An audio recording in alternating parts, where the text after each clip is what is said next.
Hello and welcome to Scale to Seven Figures and our $1 Million Fireside Chat. I am Lisa Anderson, Strategic Business Advisor, Virtual CFO with Antwanye Transformation Solutions and your $1 Million Mentor. And I am excited you are joining me. Scale to Seven Figures is an interactive group of small business owners in the business to corporate, and business to government markets who are ready to scale their businesses to the next level. Our group is an opportunity to share, learn, and grow together without competition. Each week, I bring tips, tactics, and strategies through our $1 Million Masterclasses and our $1 Million Fireside Chats. If you are not familiar with us, head on over to www.scaletosevenfigures.com and check us out. Now sit back, relax, and enjoy our next powerful conversation. Well, hello, everybody, and welcome to today's $1 Million Fireside Chat. I am very, very excited to have you here with us again today. If you are watching us right now, let us know where you're watching from. Send a note in the chat to let us know if you're on LinkedIn, if you're on Facebook, or if you're on YouTube. I'd love to know where you're tuning in from. And let us know what questions you may have and what you're thinking about this conversation, because what we want to be able to do is continue to provide you with value that matters to help you scale your way to a seven-figure business and beyond. I am Lisa Anderson, Strategic Business Advisor and Virtual CFO with Antwanye Transformation Solutions and your $1 Million Mentor. And can you believe it is the last week of February? This is unbelievable. Time is flying by. Time is really going by very quickly. We just had snow here in the DC area last week, and today it feels like spring. And I'm really hoping that spring is on the horizon. Because I'm ready to get out and about a little bit, safely, of course, but I'm ready to get out and about. So welcome to our final discussion within our Black History Month series. This month of February, we've been talking about building wealth and legacy now, within Black-owned businesses in the Black-owned business community.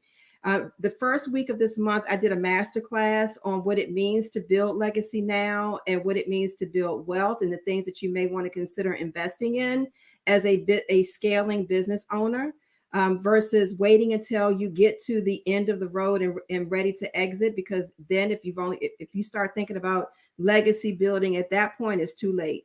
You want to make sure that you start day one and continue moving forward with that end in mind every single day that you're operating in business. I also spoke with Aaron Owens, who is a serial entrepreneur, and he came in and talked about the 5 I's of investing in business, in and outside of business, to help strengthen and build your legacy and your wealth. And then last week, I talked to Stephanie DeBerry, who talked about ways to increase the value of your legacy through real estate investing.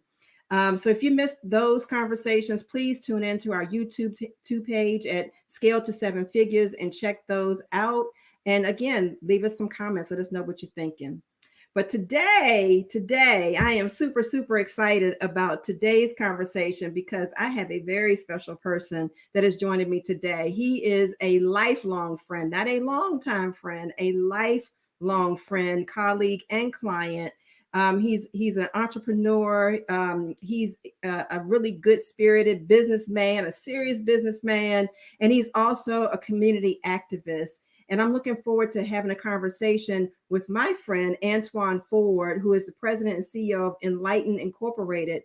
We're going to talk about how he's built his legacy, 8-figure legacy as a matter of fact, his 8-figure empire. We're going to talk about that, why it was important to build it, and then what's next for his legacy. So help me welcome Antwanye to the show. Hello there, my friend. Hello, Lisa. How are you? I am so excited about being here. I am excited about this too. You know, we always talk about how long it's been, right? Every time we get together, it's been a long time. Yes. But It's been a long time since I've known you. Yes. It is amazing. It really tells people that you can stay friends over that time frame, and it's been incredible. So I am so proud of what you're doing. Also, you're Oh, well, helping thank so many you. people. Well, I hope so. That's my objective. My mission, you already know this, is to help a million achieve millions. That's what Hmm. I want. So Hmm. sometime before I retire, that's what I'm hoping will be achieved. So Great. thank you. And I'm proud of what you're doing. You got a lot going on. Yes. That's part of what we do. That's part of what we do. Yes, absolutely. Well, before we dig deep Mhm. into your journey, let's talk a little bit about who you are at the core of who you are, and then tell us a little bit about Enlighten. Well, that's good. Well, I always tell people who I am first is, I got to give God glory for who I am, because that's who I am at my core. Because, without him, I guarantee you I could not do anything. Um, and I'm an entrepreneur. I own Enlighten Incorporated. We are a technology firm specializing in digital transformation, which is a nice, cute word for software engineering. And we also do cybersecurity work, system engineering, management consulting, and managed services. Outside of that, I'm also almost a professional board member. So right now I serve as the vice chair of the U.S. Black Chamber of Commerce, where we have 140 chambers around the country. 330,000 Black-owned businesses belong to various chambers. I serve on the National Association of Workforce Boards, where we have 500 workforce boards around the country. Also chair locally the Workforce Board in D.C., as well as one of the founders of the D.C. Black Chamber, a little over a couple years old now. So try to do a lot of balancing who I am professionally and helping the community in terms of what we're able to do. Awesome. Yeah, you've always been busy. One of the things we've been talking about over the long haul is your legacy objectives and Hmm. the things that you want to do in your next life, and you're making that happen right now. Yeah, and it's funny because I was able to integrate my next life into my current life. Hmm. And you talked about this earlier, not really waiting on I'm gonna finish this until I get to this. But how can I integrate it? Because at the end of the day, I'm able to, one really has helped the other. Yeah, yeah, absolutely. I'm sure, Hmm. absolutely. So I'm gonna start with this question. Um, what does legacy mean to you? I mean, that's a great question, and particularly this month, I was watching like all of us in Black History Month, all of this history, and I realized the first thing in preparing for this, I realized I'm the legacy of those people that went before me, Mm, because I saw what they went through. Right, you're seeing the historical stories of what they went through and what they sacrificed, and regardless of what political side you're on when it comes to Black activism, we're their legacy. What does that mean? That means that at the end of the day, because you existed, because you were able to do certain things, you were able to leave something behind that mm, effectively makes you immortal. But it may mm, not be you individually. They may not ever remember Antwanye Ford, but they will remember some of the things that we endeavor to do. And if we're trying to change lives, and I think part of that legacy is being able to leave something behind when I'm gone, and being able to make that change now. Like, so for me, creating the legacy that I have now is important to me, so that we're able to make sure that as I leave, we can adjust that legacy. And I think those things are important. But when I saw these black and white pictures of those people in the 50s and 60s that went before us, I realized that, Lisa, you're part of their legacy. I'm part of their legacy. The people that are listening here, that are part of their legacy. And that's important. yeah, absolutely. One of the things that I talk a lot about is the fact that legacy is not something that just happens. It's an intention, Hmm. and it's part of your decisions that are being made from now into forever, Hmm. right? And so tell us a little bit about how legacy, how that intention, those decisions are playing a role in your everyday life now. And what is that leading you to at the end of the road? Well, and it's a good question, because I think when you think legacy, I tell people it starts with kind of an itch. Like, you realize I should be doing something. So you're like, you know, there's something I should be doing, as opposed to just being satisfied with me. Because Hmm. if I'm just satisfied with me, I'm not really leaving a legacy. I've, I've, Hmm. I've done me, I've listed, I've lived, I've started, I've died. I may have a good life, but I've left nothing for someone else. I'm not doing anything intentionally to help someone else. So, for example, I look at what I consider to be my living legacies, right? So, Hmm. Lighten's been in business for 20 years now. We had an intern since day one. And one of my legacy now is that my interns now have interns. And Mm. so Wow. I've had companies, maybe 4 or 5 companies, come out of Enlighten, and these young folks that are now in their 30s have interns with them, and they'll call me about the intern programs. And I even have like my college interns now helping with my high school interns today in a pandemic, because they become a living legacy for me in terms of understanding. Like I had one young man call me, said, you told me once that I had to give back to other people in the community. And I want you to know that as I start my company, I'm going to get interns. And he was only 24 years old. Wow. And so part of that is intentionally by saying, if you have lived and made no impact on anybody else's life for the betterment, then that's an issue that you have to look at. Have I done something to show people that there's a better way? Have I lived in a way that I've left a legacy for my children? Mm-hmm. And not just money, right? Because at the end of the day, that's not enough. But have I left a legacy of switching the way they think? Mm-hmm. Like you're doing right now. You're saying we should not be settling for less than 7 figures for the companies that you're looking. So you're changing their paradigm and their view of the world. Yeah. And I think that's part of legacy, because once you educate them, they'll say, wait a minute, I should be doing this for someone else. And it has to be intentional, meaning you have to seek opportunities and platforms, whether they're boards, this electronic media that we're at, to get the message out, because part of that is not being selfish about your legacy, but spreading it so they can shift the paradigm for people. Yeah. You said a lot, and I want to go back to the interns. Mm-hmm. That is one of the things that I admire so much about what you've done within your business. I mean, you've always had, I used to call you a long time ago, the millennial mentor, right? Uh-huh. And that's when the millennials were younger. Mm-hmm. now, like you said, they're 30 and they're, close to that or approaching it. And now they're hiring their own. But that's one of the things I admire, is how you kind of reach back and you raised up into the organization. One thing that is funny, I remember this young man, I was working with some kids playing, and they were helping them with basketball, and I was taking them into my company. Mm-hmm. They saw pictures of people in my company and they said, "Oh, Mr. Ford, do you have white people that can work for you?" It blew their mind. They didn't even believe that was possible, right? Because they had never seen that. And I think part of that legacy in exposing young people is to let them know what's possible. And I think sometimes we criticize our young folks, particularly the ones that may live in the inner city like myself, about certain things, but we just haven't exposed them to things. So part of that living legacy is exposing them and then watching them and helping them not make all the mistakes we did, and letting them make some, because sometimes they got to learn from them. Yeah, absolutely. But being there for them and not giving up on them is important. Very important. And I think, as you mentioned earlier, when you give, the law of reciprocity gives back to mm-hmm. you, right? Or karma. Mm-hmm.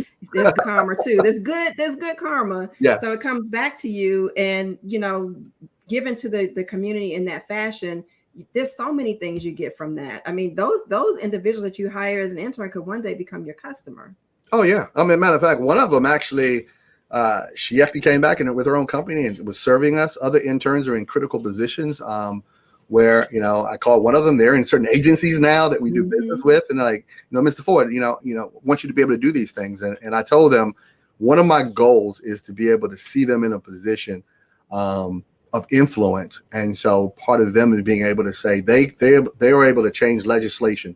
They're able to impact budgets. They're able to impact laws. They're able to impact things around the country for the betterment. And if we don't do that, and part of our legacy, I think shame on us. Yeah, absolutely. So you said something about, helping to change paradigms and changing the way people think. And mm-hmm. I want to go back to a moment in history. which that's a long history. Yeah, it's a long history. We're not going to talk about that. No, we're not. Yeah. But we want to go back. I want to go back because about 17-ish years ago, uh-huh. we reconnected after it had been a few years since we had kind of gone off and did life. And we've known one another since high school, mm-hmm. and which is longer than 17 years ago. But we reconnected on a business level. We were sitting down having a conversation. And you asked me 2 questions that helped to change the paradigm of my business, the way in which I was thinking about certain things. And I want to talk about that. Do you remember that conversation? Yeah, because it was interesting because you had the potential to do both, right? In terms of, were you building just a business for yourself or a business that's scalable, as I call it, right? Mm-hmm, mm-hmm. And there's 2 different roads that you can take. Both are fine. But I really wanted to know where you wanted to go with it, because you have you could do so much, and I was curious on what you wanted to do. Yeah. Yeah. Well, I And didn't know at the time, right? yeah, I didn't know. I was happy being a consultant uh-huh, uh-huh. in that moment. Well, and part of that kind of shapes what we're talking about, right? Because I think sometimes we become very happy when we're talented at what we do, where we can make a really good living. Yeah. One of the statistics that I know Ron Busby, who's, president of the U.S. Black Chambers, really cites, and we cite all the time, is that approximately there are about 2.6 million Black-owned businesses in our country. 2.5 million have no employees, just themselves. They may have some 1099s. They may have some family members. So what that leaves is only a little bit more than 100,000 Black-owned businesses have any employees. Yeah. Well, that's really difficult to address the wealth gap, right? Mm-hmm. You may have a very good living. You may live pretty well yourself, but what are you leaving for your children? Yeah. What are you leaving for your community? And I think that's important. Now, there's nothing wrong with that, right? But I do think legacy, right? And I do think, you have to build your organization intentionally to be able to impact your environment and your community. And I think that's important. Yeah. Well, it was a game changer for me. So you asked me that, your exact words, because I'll never forget that, is, are you building a lifestyle business? Yeah. Yes. So that was question number one. Question number two was, what is your exit strategy? Mm-hmm. So 17 years ago, you had been in business for what, 3 years? 3 years. And I had been in business for 7. Mm-hmm. And I had, at 7 years, I had not thought about an exit strategy. And you just threw me. Because what happens is funny. We create a job, mm-hmm. right? As an entrepreneur. And a lot of entrepreneurs create a job. It's a better job, but they create a job. And I'm always curious on, well, what are you thinking about? What do you think about what comes after what you're doing now? Mm-hmm. Right. Mm-hmm. And we don't often think about that, because if you don't, then it is a job, right? Yeah. You've got a nice 9 to 5, whatever it may be. And, you put some retirement, you just do it for yourself, which is great. I love entrepreneurship, but I do want people to make a intentional, conscious decision on what they want to do. And I think that's important. Yeah, absolutely. Well, it changed the game for me. That year I shifted my mm-hmm. way of thinking. Mm-hmm. I wanted to grow beyond the consultancy and just build a professional services firm. And I went on that quest. And within a year, we were on that track record. We were building that. And it's because you made me think differently. So I asked those questions of every single client that I work with now. Before we start any engagement, those 2 questions I need to know the answer to. I mean, I think people have to be intentional about, what am I building? When am I thinking about exiting? What am I exiting to? Mm-hmm. What's my next step towards where I want to go? Because it allows people to not be accidental about their life. Yeah. There's that scene from, Forrest Gump where the feathers just floating throughout life. Right. And that was a very profound scene where, I don't want to be that person that's just floating throughout life. I don't want to be that, feather that's floating on the wave, and wherever it's going, that's where I'm going. Right. You want to be able to and you're going to make adjustments throughout, but you did an amazing job when you made that shift, by the way. Customers came crawling, and, you became a very desired, company, and then you made another radical change, and now you're here. So that's what I really mean. Well, it's something to say about, once you make a decision, then things start to fall into place. And it's true. It really, the resources start to come into light. I mean, you've been a mentor to me. I'd like to think I've been a mentor to you. So it makes life a whole lot easier when you make a decision and then you surround yourself with the resources that can help you continue to move forward. Mm-hmm. So, yeah.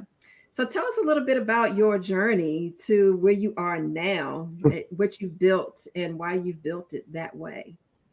Well, it's funny. Most people do start from their parents, and I really will start from my parents because, literally they grew up in Carver Terrace and, Maryland Avenue over in Northeast DC.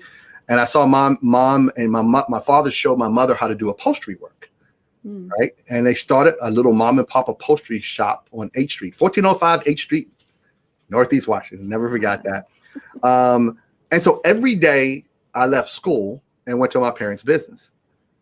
So that was my imprint. That's what I saw, right? Mm-hmm. I never saw, my dad had a job at Gallaudet College, but He drove a bus for them. He drove a bus in the morning, then went to his company, and then drove a bus in the afternoon and went back to his company while my mother did the work at the upholstery business. So my motto was, okay, you own your own business, right? That's what I saw. The interesting thing about it was that I also saw, so I got hit in the head with a brick in the first grade. And my parents like, oh God, I got to take my kid somewhere because he's going to get killed in these schools. So my parents put me in this little Catholic school in Ivy City. And I knew we couldn't afford it. And I never knew until after I graduated that my parents were bartering tuition in exchange for reupholstering the furniture in the school. Oh, wow. I never knew this, right? I just thought, okay, we're here. So what my parents really showed me was what a platform can do, what your services can do, because I never knew they were bartering these particular services. So these were lessons learned. These were imprints on me before I think I consciously knew about them. Mom was a real stickler for education. Dad was a real stickler for relationships. So those things were imprinted on me. And so since, from school to high school to college, I was always about, okay, what am I doing to get to the next level? And then always saying, I'm going to start my own business. That was non-negotiable. That's what I was going to do. However, I was in corporate America probably for 10 years with everything designed to learn what I needed to do to start my own business. So start off in the technology side, left technology, went to marketing. Very few people know I spent 3 years in marketing, then went to management and leadership in an international organization because I wanted to make sure that everything I needed to start my own business, I was taking from the organization I was a part of, which is one of my big advice to people, like learn as much as you can from these organizations. So being an entrepreneur to me was the natural thing that I had to do. But there was no other choice for me because, if you're imprinted to do something, that's what you do. Right. Yeah, absolutely. Well, I mean, you've done it for sure. You've done it. So, I mean, you could have built your business to a certain point and you could have stopped and you could have, been happy with that. But you've continued to grow. You celebrate 20 years this year. So 20 years. Congratulations. Yes. And part of it, now there's a choice that people got to make, right? Because one of the things that I've always thought about it is that if I chose not to be community focused, I could have a bigger company. And that comes every now and then because the time I'm spending with chambers or educating people or what we're doing right now, if I'm totally focused on just money and, then I'm like, wait a minute, I should be doing this. But, I live by the scripture that says too much was given, much is required, right? And so at the end of the day, if I'm blessed to be able to do things, I have a responsibility biblically to do those things. And so there's a sacrifice. However, what I gain is the platform to be able to do certain things about legacy, right? To be able to say certain things that quite honestly, growing a business gives you the credibility to do so. Yeah. Right. Because people they'll listen to you if you've done something. They're like, wow, not that many people have done that. They'll do something if you're in leadership in multiple positions and roles because they say, okay, great. This person may be able to tell me. And I tell people all the time, most of the time I'll tell people what not to do. Like that doesn't work. That doesn't work. You mentioned something and I really will share this to those folks. When we engaged you in our company, there were so many things I did not know about the financial side of the world. I was good at business. I was good in the technology side. I was good at relationships. And I knew we made money. And there's a difference between making money and keeping money. A big difference, right? And so, and I think that's something that, if you think about legacy is not only about you being an expert at everything, but learning from everyone. And I honestly will say, if we had not engaged you within that process for years that you told us to look at certain things at a detailed level, we would not have been successful because we would have had this continued revenue leakage and these problems and not managing funds in the right way, particularly doing like last year during COVID. I went on Lisa lessons and started cutting things out. Well, I don't need this. I don't need this. Because part of leaving a legacy is sustaining yourself over time. Yeah, absolutely. Right. I think that's important that we do that. So thank you for that, by the way. Absolutely. Absolutely. I've learned a lot from you as well. I mean, the relationship concept, I'm an accountant. I like to crunch numbers. There was a period of time in my business where I enjoyed being behind my desk. But that is detrimental in business. And so what I learned from you was the relationship building. But I always knew that about you. I mean, we've been lifelong friends. Yes, so we knew that was important. Yes, absolutely. So if you could go back and, just think about one or two things that you would do differently, what would those things be? So I think there's three things I think about. One, I would probably leave corporate America a little bit earlier, because one of the traps I had is I started making money, right? So I made money, bought a house. All of a sudden I had the trappings of needing to have a certain salary to maintain my life. And entrepreneurship says, don't worry about that. You'll get that. You need to focus on building an asset. And so that made it harder to leave when you started to. I learned, because I learned what I needed to learn, and then I started making more money in corporate. So I would probably leave a little earlier. I would probably want to be more effective when it comes to financial management and getting properly funded. We did too much bootstrapping. We did a little bit too much. We'll get that, but not understanding, cash flow effectively, not understanding, the fact that if you're borrowing this money at a certain interest rate and you're only making this interest rate, are you really making money or not? And so all the things that I know now, I didn't know. I would probably want to make sure I get a little bit more educated about the financial world. And I probably would have done, like right now, I have a couple other entities and companies that I've started. I would have started that earlier, because part of it is diversification is important within your organization. And I think, now I'm in the commercial real estate and do some things over in Ward 8 and have a building that's coming up, and then some other things I'd want to do. So those are the things I would really do over again if I could. Yeah, absolutely. So you mentioned business as an asset, and that's one of the key philosophies that I try to drive home with business owners, is that this is an asset that you are building, and the money that you're collecting is a tool to make other investments. What types of investments has your business given you the ability to make that has helped to strengthen your legacy, and it also help you build wealth? Yeah, I mean, I mentioned this. So one of the things that I always had this endeavor of wanting to have, my own place that I owned. And so we talked about that when you did that, right? And so we had an opportunity, and when I came from, we left the building we were in, and I realized I'd been there for 4 years. I had paid a bunch of rent, and I owned nothing, not paint on the wall, not dust, not a piece of paper. I owned absolutely nothing. And I said, this makes no sense. And so partnered with a friend of mine who's a pretty good developer, Bowman Ketty. He's a great developer in the area. And he and I talked about, he said, Antwanye, if you really want to do something, why don't we partner? He can help me understand the development game. So we, work with the district government and invested in a building in MLK and Good Hope Road. And so we are the anchor tenant in that particular development, which we move in sometime in May. But because I had the asset, I also have a ownership stake in the building. So I'm not just a tenant, but I have an asset that allowed me to be able to leverage and negotiate ownership within that particular building. So what does that do? Now, as that building appreciates, then there's more wealth that's created. I'm able to now look at that to be able to invest in other particular activities that I want to be able to do. So that's on the financial. On the other side, I have now a building to do more entrepreneurship development, workforce development, other things that I'm able to do. So that particular building changes me from just being known as now a CEO of a technology firm or a business leader. Now he's into real estate development and commercial real estate development, which I want to do in other cities because we use the Opportunity Zone OZ fund. So I had to study that in the financial world. And I want to look at other cities that I'm talking about that now. So awesome. I'm looking at St. Louis and I'm looking at Baltimore and I'm looking at other cities to replicate what we've done here. Oh, that's awesome. So you move in May? Yes, I'm moving there in May. I read the article about it yesterday, I think.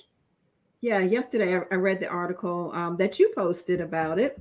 Yes. And I was so proud to see it happen because, as you mentioned, you've been wanting to do this for quite some time, and you made the decision. To do it. We talked about that years ago, which people have to understand. Sometimes it could be deferred but not denied, right? You just know that it's coming, but you have to persist in it. Yep, absolutely. Well, this has been great. I love it. What's next for you? What are you doing? So beyond the acquisition Mhm. and building that up. What's next? Well, I Where need we to going get, from I need here? to get to 9 figures. So Okay, all I right. really do, and because part of that is not just financially, right? That's one thing. There is so much money. There are rooms in which now have access to, and when I went into that room, 9 figures was the average, Mm, right? I'm going into rooms with people that don't look like us, and they don't have the same perspective as us, and I'm like, wait a minute, but I can tell they see me as, okay, he's a good, cute little company, but being able to get there and be able to influence that room, and the fact that the money's available to us, we just have to yeah. think bigger. We have to be educated about that. So I think that's important. I think it's also important that we continue to look at programs and to go. We've done something internationally, so we definitely want to do that. And then finally, just diversification of business endeavors, like to continue in the commercial real estate area, to continue on nonprofits. That I started a nonprofit in my parents' name, John and Catherine Foundation, and that's going to be eventually a family office that I'm able to do a lot more scholarships and things that I want to do, and actually do through my parents' name to honor them and what they did. Yeah, And I so those love types it. of things that I do normally, I want to do it and really bring them honor, because if it wasn't for them, I wouldn't be here Yes, physically and emotionally. So those things are important to me. yes, yes. Well, I love it. I mean, you're just continuing to move forward, taking it to the next level and the next level and the next level. Pretty soon, you will be equivalent sitting next to Jeff Bezos on the throne, that chairman of the board. Oh yeah, no, that works out well. And the last thing I do want to say this, I think the people that are listening, that they understand who you are. I do want to make sure they do get what you're saying, because I've seen it. It's been proven.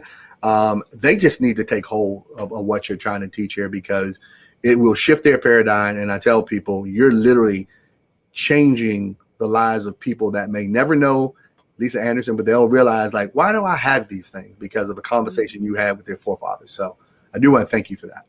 Oh, well, I want to thank you for asking me those two critical questions.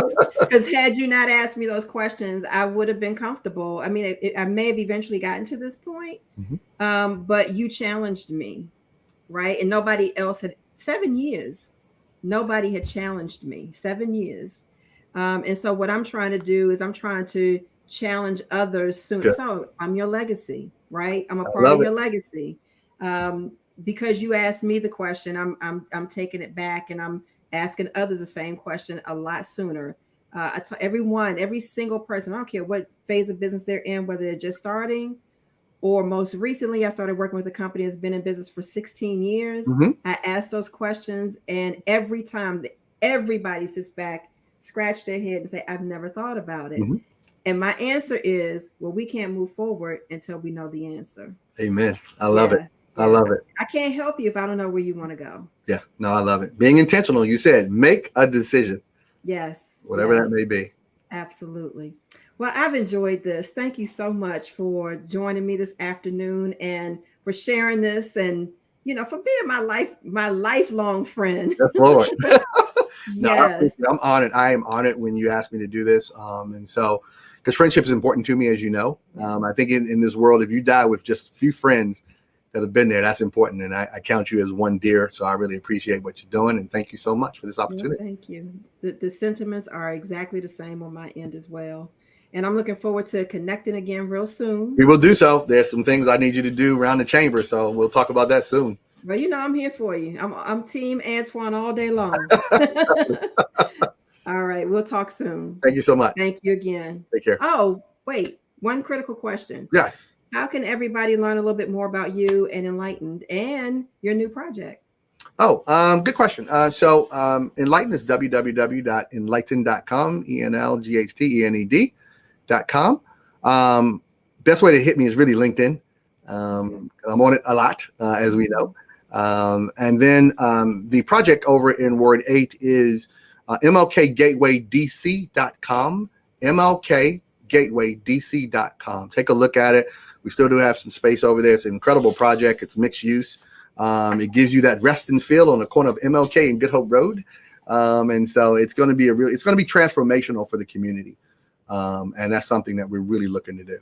Well, I'm looking forward to coming to check it out. Come check it out. We'll make sure we do that. Think about a technology cybersecurity firm in Southeast and Ward 8. I love it. Yes, indeed. Changing lives, Yeah. changing paradigms, building paradigms.